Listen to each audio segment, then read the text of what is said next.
Humanity is how we see the world, and it's how the world sees us. Software is what we use to navigate the world. Although the two serve completely different purposes in our lives, they actually have a lot more similarity than we think. Our innate human qualities come flawed. We are riddled with imperfections. And the same could be said for software.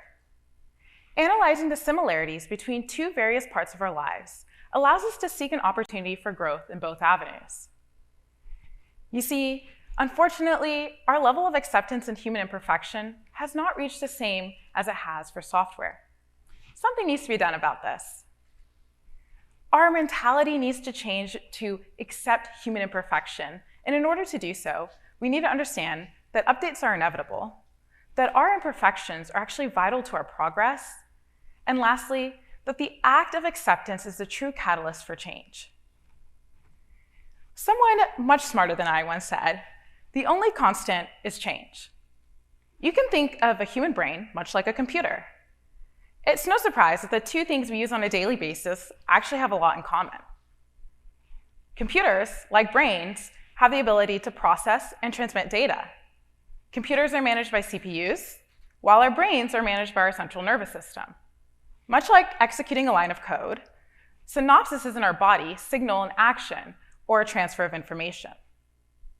Computers are able to learn from their mistakes, but also from their successes, the same way that humans do. And the human body's ability to process is mimicked in the operation of a computer.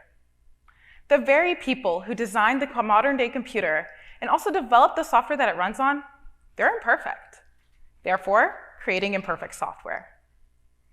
You see, when we look at those kind of people and we think that, hey, if they were perfect, then we would have seen the software become perfect.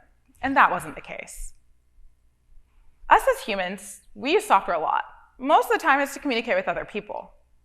A study done in 2021 found that an average person spends about 7 hours a day looking at their device. Now, 4.8 of those hours are spent on mobile devices specifically. 90% of that time is using mobile applications. A user can use 10 or more applications a day. Humans are constantly interfacing with imperfect software. I'm sure you guessed it. Most of the applications we use are Twitter, Instagram, TikTok, Facebook, WhatsApp. All these applications amount to about 7 to 10 minutes of every time we use our mobile device. These applications are ways we communicate with people, watch other people, but most significantly, it's how we judge other people. It is ironic that we judge people for their imperfections through a medium that's inherently imperfect. We use and accept imperfect software and worry about the other person on the other end of our device while having little to no concern about the issues with the applications we're currently using. Just like software, people tend to go through updates. In the case for software, most applications are getting updated monthly, with big applications pushing updates weekly. We don't even really realize when our applications are getting updated. Over 65% of people have auto updates turned on. That means you don't even realize when or how often your application is getting updated. It has become so common for humans to just accept the fact that software is indeed imperfect. It is an acceptable norm to update your mobile phone, to update your mobile applications, and really not think anything much of it. But just like software, humans are capable of making mistakes. We're error-prone. We actually make about 3 to 6 mistakes an hour. So our mistakes are pretty much bugs. And the need for software to have updates is mainly for the reason to fix bugs, but it's also in order to add new enhancements. If you really think about it, well, humans kind of go through that process as well. We're constantly trying to fix our mistakes and also trying to enhance ourselves as well. This can be seen in our everyday life. Running faster than you did yesterday, that's an enhancement. Being able to deliver a report on time to your boss when you previously failed to do so, that's a bug fix. And learning a new language, that's adding a new feature. The similarities between software and humanity are uncanny. The state of constant change in both software and humanity is what opens the door to the future ahead. Future advancement is fueled by the existence of imperfection. You see, if perfection existed, well, then there would really be no need to evolve. If a developer saw their application and thought that it was absolutely perfect, we wouldn't see any type of advancement. Apply this to modern technology. Well, we would really have to struggle. We'd be running on the same operating systems as our younger years, but we'd also probably be still using dial-up internet. And oh yeah, you guessed it, pagers. They'd be our main source of communication. The worst part about all of this is we wouldn't really realize that we're having an issue. It's because our greatest innovations are ahead of us, not behind us.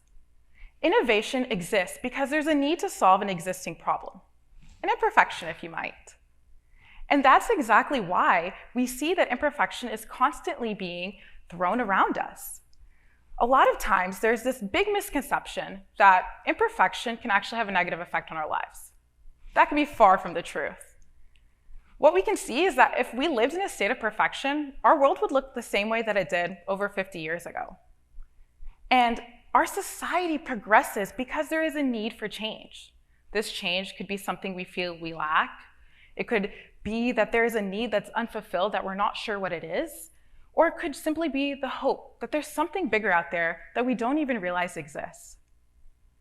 The fact is, imperfection really creates curiosity, and that's what leads to modern-day discovery.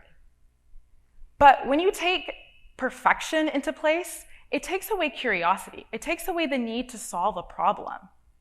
And that really leads to problems, because when someone is sitting there thinking in a small box, they're not able to see beyond the current scope or application of what they're looking at. Even one of the most renowned inventors, Einstein, yeah, he was imperfect. One of the most famous theoretical physicists who created and debunked many theories was capable of making mistakes. I know, shocking. But Einstein's biggest fail was believing that we lived in a static universe. Had we believed that Einstein was perfect, and so was his theory, we would have never believed or accepted Edwin Hubble's discovery that disproved any notion of a stationary universe.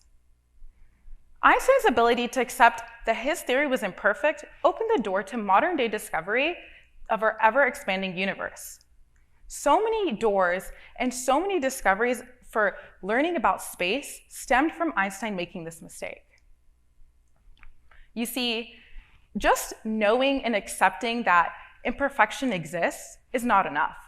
We really need to begin to accept imperfection. And what this means is accepting imperfection also means taking it into act and acting as we believe that being imperfect is absolutely okay. Because you see, the opposite of acceptance is rejection.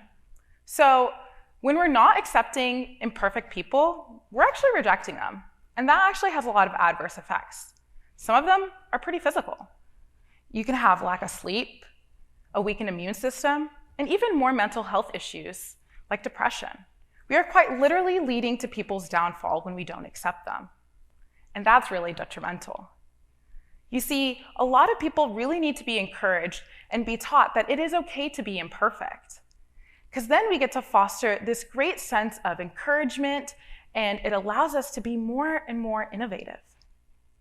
The National Science Foundation found that the average person has about 12,000 to 50,000 thoughts a day. 80% of these thoughts tend to be negative. But when you foster an environment that encourages someone to be okay with being imperfect, you give them the confidence to pursue that one revolutionary thought out of all those 20% of positive thoughts. That quite literally could change our world. We really need to embrace our current works in progress in order to see true innovation. You see, a lot of times there's this misconception that doing the right thing is all that we can do to be perfect. But that's wrong. It's realizing that doing the wrong thing didn't work out, so we had to do the right thing. But true innovation really stems from the fact that knowing that the right way to do things may not be the best way to do it.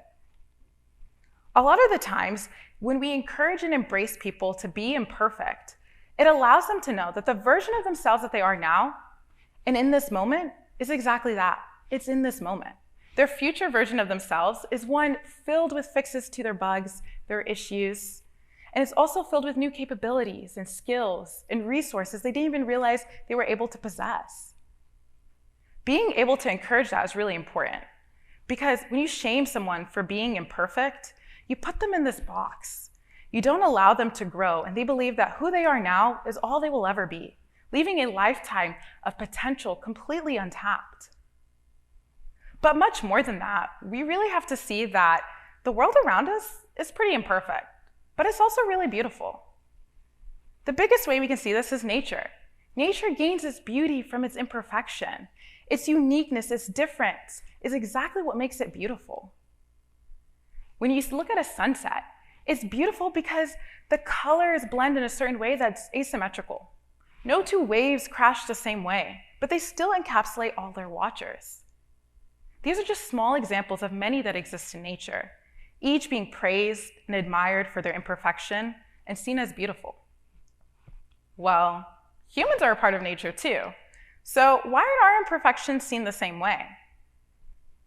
It's crazy because sunsets and waves are also just parts of life that are appreciated for being different. But human imperfection is seen as an inferiority rather than beauty.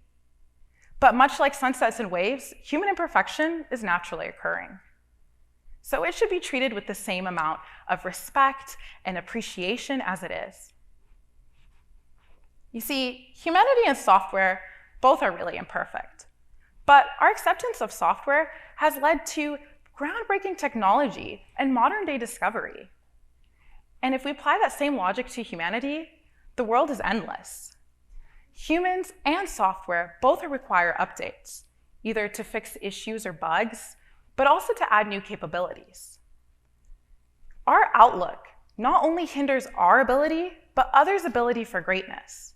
So taking the act and accepting that human imperfection is okay is what is going to allow us to really have true innovation, tapping into all the capabilities that people didn't believe they were capable of because we put them in that box.